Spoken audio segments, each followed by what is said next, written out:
ছি ছি, শেষে কিনা ছাগলের মাইর খাইলাম। কেউ জিগাইলে কমু বাঘের লগে ফাইট করছি, ছাগলের মাইর খাইছি শুনলে তো জঙ্গলের পিঁপড়াও আমারে নিয়ে হাসবো। গ্রামের রাস্তার ধারে ঘাস চিবোচ্ছে এক দাড়িওয়ালা ছাগল, আর পাশে ঘুরঘুর করছে এক চালাক শিয়াল।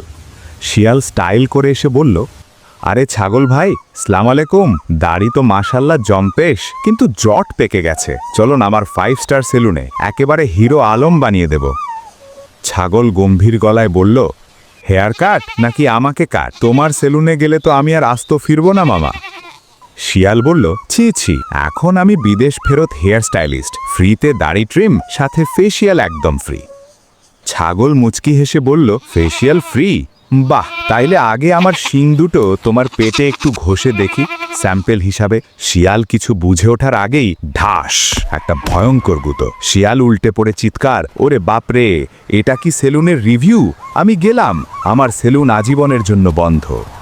ছাগল পিছন থেকে ডাক দিল, মামা যেও না, ফেসিয়াল তো এখনো বাকি।